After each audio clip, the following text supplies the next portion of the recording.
छत्रपती शिवराय, हिंदू हृदय सम्राट, शिवसेना प्रमुख माननीय बाळासाहेब ठाकरे, आपल्या राज्यघटनेचे शिल्पकार भारतरत्न डॉक्टर बाबासाहेब आंबेडकर, स्वर्गीय प्रबोधनकार ठाकरेजी, स्वर्गीय मासाहेब, माजी मंत्री स्वर्गीय प्रभाकरराव मोरे, माजी आमदार, माझे सहकारी स्वर्गीय माणिकराव आबा यांना अभिवादन करतो। आपले पक्षप्रमुख आदरणीय उद्धवसाहेब ठाकरे, आपल्या या भागाचे नेते, माजी केंद्रीय मंत्री आणि येत्या लोकसभेच्या निवडणुकीमध्ये ज्यांना तुम्ही पुन्हा एकदा खासदार म्हणून दिल्लीत पाठवणार आहात ते आदरणीय गीते साहेब, व्यासपीठावर उपस्थित असलेले उपनेते माझे मित्र विनोदजी घोसाळकर, उपनेते विजयराव कदम, जिल्हा प्रमुख आणि विधानसभेचे भावी उमेदवार श्रीयुत अनिल नवगणे, त्याचबरोबर या मतदारसंघाच्या भावी उमेदवार माझी छोटी बहीण किंवा पुतणीच म्हणायला पाहिजे स्नेहलता जगताप, पत्रकार मित्र, व्यासपीठावरील सर्व मान्यवर मंडळी, उपस्थित बांधवांनो, भगिनींनो आणि सहकारी मित्रांनो, गेले 2 दिवस आदरणीय उद्धवसाहेब या लोकशाहीमध्ये सगळ्या सत्तापदांच्या वरती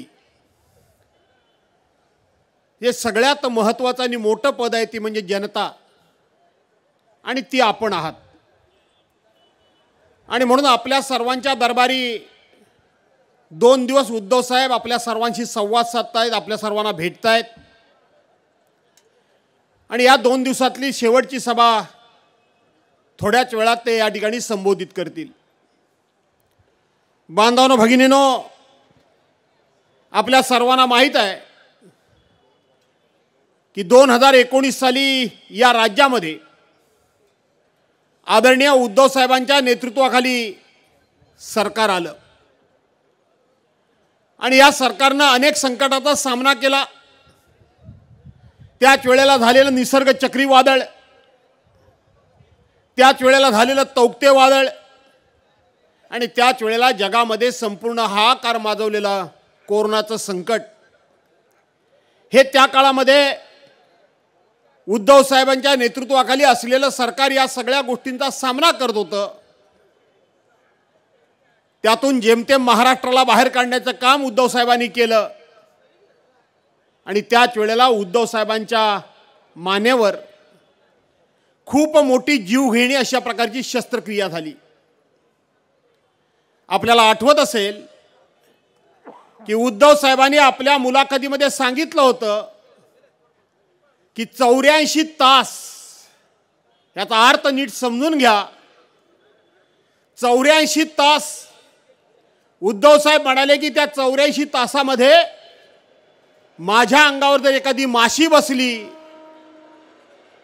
तर ती बसलेली माशी हाकलणं तर सोडा, पण ती बसलेली माशी सुद्धा मला कळत नव्हती। अशा अवस्थेमध्ये माझे 84 तास गेले। हे 84 तास अशा अवस्थेमध्ये गेले, याचा अर्थ उद्धव साहेब कोणत्या परिस्थितीमध्ये होते, कोणत्या अवस्थेमध्ये होते हे आपल्या सर्वांच्या लक्षात येईल। 84 तासामध्ये उद्धव साहेबांची कुठल्याही प्रकारची हालचाल नव्हती आणि त्याच वेळेला ज्यांच्याबरोबर 35 वर्ष शिवसेनेनं मैत्री केली ते मात्र अशा पद्धतीचा डाव रचत होते, अशा प्रकारचे मनसुबे रचत होते, किंबहुना पाण्यामध्ये देव ठेवून बसले होते की आता उद्धव साहेब पुन्हा उठणार नाहीत, आणि उद्धव साहेब जर पुन्हा उठले नाहीत तर सत्ता आपलीच आहे असं भारतीय जनता पार्टीला वाटत होतं। परंतु मासाहेब निश्चितपणे तुमच्यावर, आमच्यावर, सर्वांच्यावर मायेची पाखर धरून आजही जिथे कुठे असतील तिथून त्यांची मायेची पाखर आपल्यावर आहेच। हिंदू हृदय सम्राट शिवसेना प्रमुखांची पूर्व पुण्याई आणि त्यांची स्वतःची पुण्याई आपल्या पाठीशी आहे। ज्यांच्या पुण्याईनं जे उद्धव साहेब पुन्हा कधी उठणार नाही असं म्हणत होते, तेच उद्धव साहेब उठून पुन्हा एकदा त्यांनी राज्यकारभार सुरू केला. राज्यकारभार सुरू केला आणि मग भारतीय जनता पार्टीला असं वाटलं की आता जर उद्धव साहेब उठून बसायला लागलेत, फिरायला लागलेत, पुन्हा एकदा त्यांनी आपला राज्यकारभार सुरू केलाय, ते महाराष्ट्रामध्ये जर बाहेर पडले तर आपलं आता काही खरं नाही. कारण त्यावेळेला उद्धव साहेबांना तुम्ही बाहेर कधी पडणार, बाहेर कधी पडणार असा प्रश्न विचारत होते लोक. आणि उद्धव साहेब बाहेर पडायला लागल्यानंतर हे अस्वस्थ झाले. यांना कळून चुकलं की उद्धव साहेब आता महाराष्ट्रामध्ये फिरायला लागलेत, आता आपलं काही खरं नाही आणि आपल्या पक्षाचं खरं नाही. आणि मग त्याच वेळेला त्यांनी डाव साधला. आपल्या पक्षाचे 40 आमदार, हे 40 आमदार त्यांनी फोडले आणि आपल्या पक्षप्रमुखांना गादीवरून खाली ओढलं, पदच्युत केलं, सत्तेवरून खाली ओढलं. आठवा तो दिवस 22 जून 2022 रोजी ज्या वेळेला उद्धव साहेबांनी वर्ष हा बंगला सोडला, त्यावेळेला या महाराष्ट्रातल्या सगळ्या माय भगिनींच्या डोळ्यामध्ये पाणी होतं.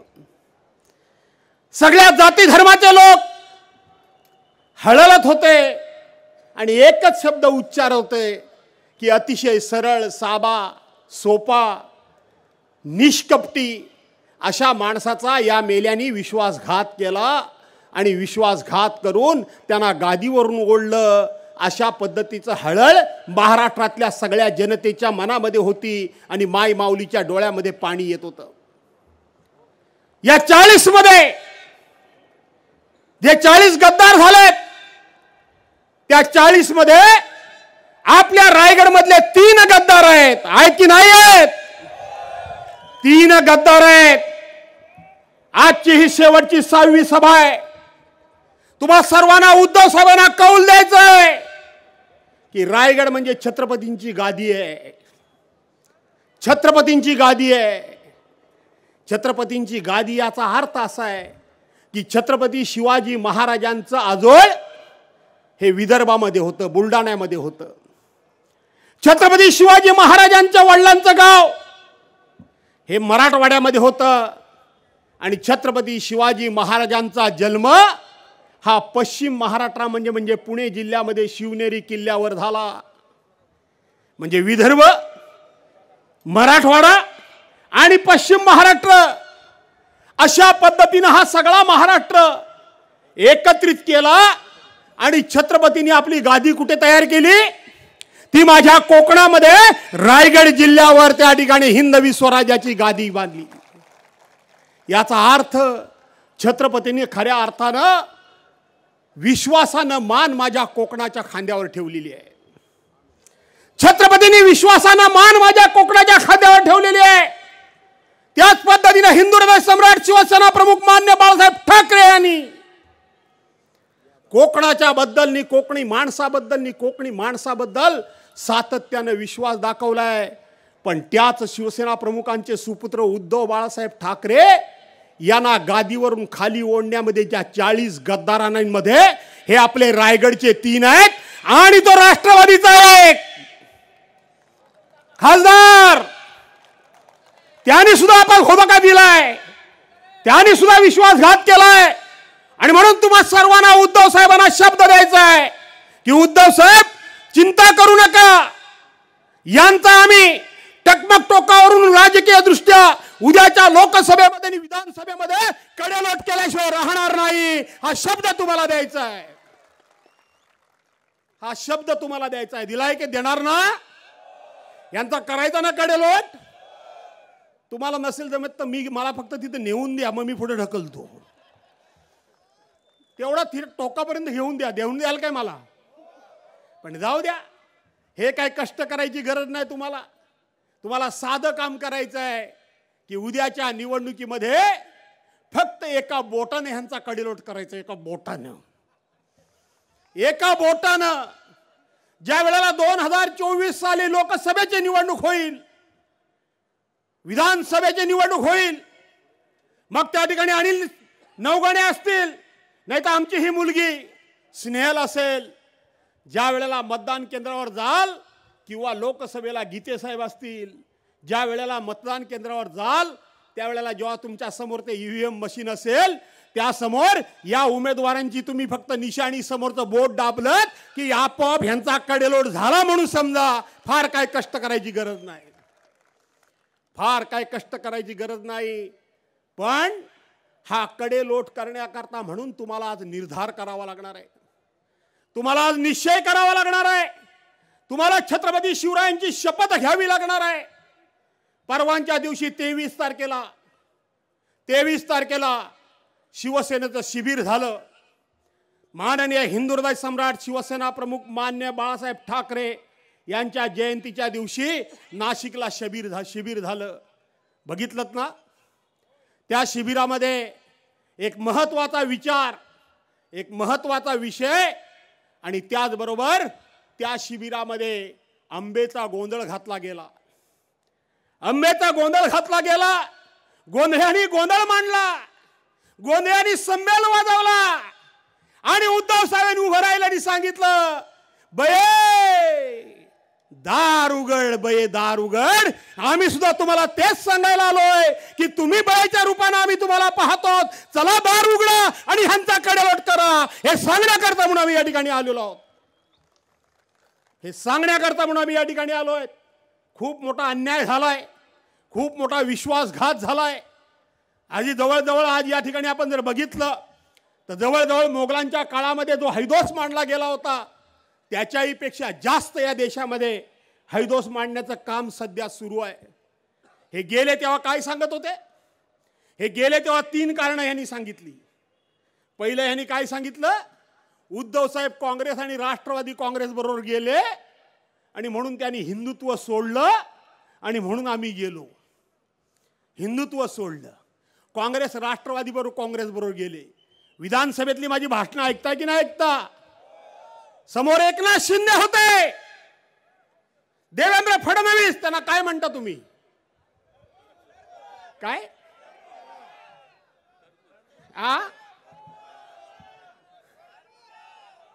इकडचा आवाज जरा मोठा आहे, इकडचा कमी आहे. आणि म्हणून समोर देवेंद्र फडणवीस बसले होते आणि बाजूला त्यांच्यामध्ये सामील झालेले अजितदादा बसले होते. मी प्रश्न विचारला की उद्धव साहेबांनी काँग्रेस राष्ट्रवादी काँग्रेस बरोबर सरकार बनवलं म्हणून तुम्ही उद्धव साहेबांनी हिंदुत्व सोडलं म्हणून सांगता, आता ह्या अजितदादांच्या बाजूला जाऊन तुम्ही बसलात. अजितदादा आता ह्यांच्या मांडीवर नाही, ह्यांच्या मानेवर पाय द्या असं मी सभागृहात सांगितलं. कुठं गेलं हिंदुत्व तुमचं? कुठं गेलं? कुठं? तेव्हा सांगत होते की अजित पवारांच्याकडे राज्याच्या तिजोरीच्या चाव्या दिल्या गेल्या, त्यामुळे अजित पवार आम्हाला निधी देत नाही. तर येडा एक तो आमच्या तिकडचा रामदास कदम बोबल्या, उद्धव थाप रडतो कसा बघितलात ना? तो येडा, तो काय त्याला आयुष्यभर कशाला एवढा मंत्रीनी संत्रीनी काय केली मला कळत नाही. काही प्रशासनातलं कळत नाही. मूर्खातला मूर्ख आहे तो. बाम लावे. तो गेला तुम्हाला नाट सांगतो, तो गेला नाटक करायला, थोडासा बाम लावून डोळ्यातनं पाणी आणायला, पण चुकून बाटली हातात आली ती टायगर बामची, ती गेली डोळ्यात, तिच्या आईला गेली डोळ्यात. आणि मग रडायचं, नाटक करायचं. काय सांगत होता? अजितदादा आमच्या पक्षाच्या आमदारांना मत देत नाहीत, त्या ठिकाणी निधी देत नाहीत. माझा प्रश्न आहे भरत गोगावलेंना,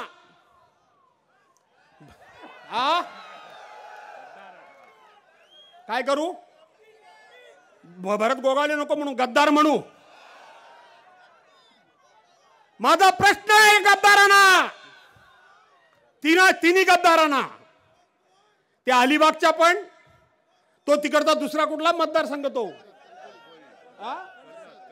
कर्जत खालापूर, तो पण इथल्या पण मतदारसंघातल्या. माझं जाहीर आव्हान आहे की जलजीवन मिशन योजनेची कामं सुरू आहेत. जाऊन छत्रपतींच्या पायाला हात लावून सांगा की ही कामं उद्धव साहेबांच्या कारकिर्दीमध्ये झाली नाहीत म्हणून सांगा. जाऊन सांगा. आज सगळे रस्ते जे कामं चालू आहेत ती सगळी उद्धव साहेबांच्या सरकारमध्ये बजेटमध्ये मंजूर झालेली आहेत.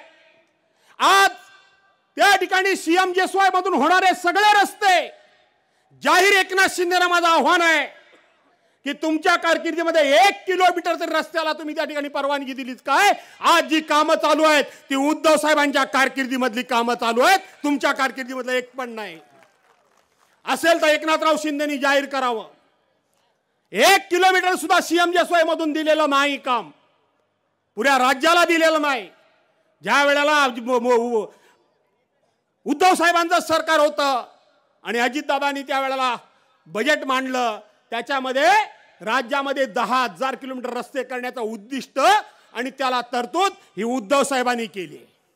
कधी केली? ज्या वेळेला जगामध्ये कोरोनाचं संकट हाहाकार माजवत होतं, लोकांना सकाळ संध्याकाळ उद्ध्वस्त कर, जग राज्य देश उद्ध्वस्त होत होता, त्यावेळेला ज्या वेळेला देशाच्या पंतप्रधानांनी खासदारांना वर्षाला मिळणारा 5 कोटी फंड, तो फंड सुद्धा गोठवला होता. 5 कोटी फंड बंद केला होता.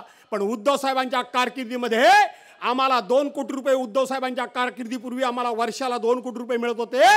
कोरोनाच्या संकटावर मात करता करता उद्धव साहेबांनी 2 कोटीच्या ऐवजी 5 कोटी आमचे केले, वाढवले, कमी नाही केले. तशाच पद्धतीनं बजेटमध्ये सगळ्या तरतुदी या उद्धव साहेबांच्या कारकिर्दीमध्ये केल्या. अरे मग गद्दार तुम्ही काय केलं? तुम्ही एवढंच केलं की कशा करता सरकार पाडलं? निधी सुद्धा मिळत होता, हिंदुत्व तर सोडलेलं नव्हतं आणि उद्धव साहेब भेटत नव्हते म्हणून सांगत होतात. कशा करता म्हणून सोडलं? तर तुम्ही सोडलं ते 50 खोके.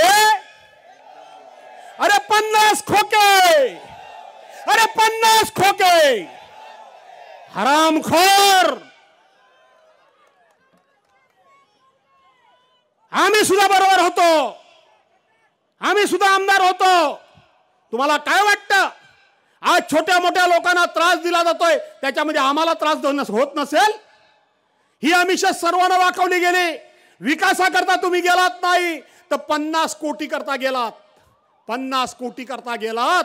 आज बजेटमध्ये तरतूद होते ते पैसे तुम्हाला टक्केवारीनं रूप मिळतायत, टक्केवारीनं रूप मिळतायत. हे दाव्यानं मी सांगू शकतो, हे दाव्यानं सांगू शकतो.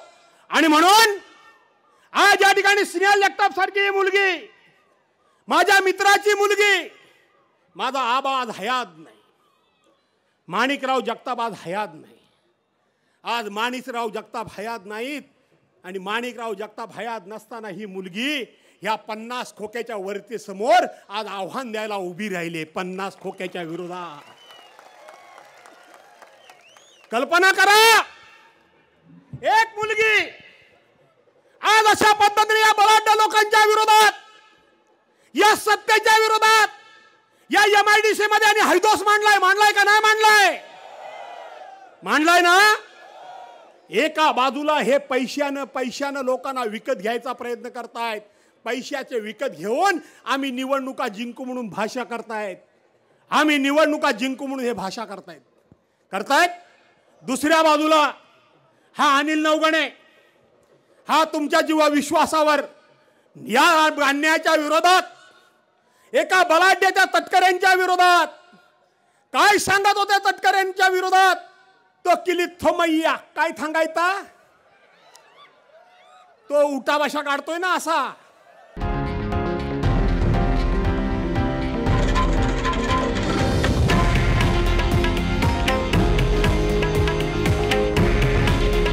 हे आहे देशातील नंबर 1 न्यूज नेटवर्क आणि आपण पाहत आहात TV9 मराठी. काळजी तुमची, हित महाराष्ट्राचं.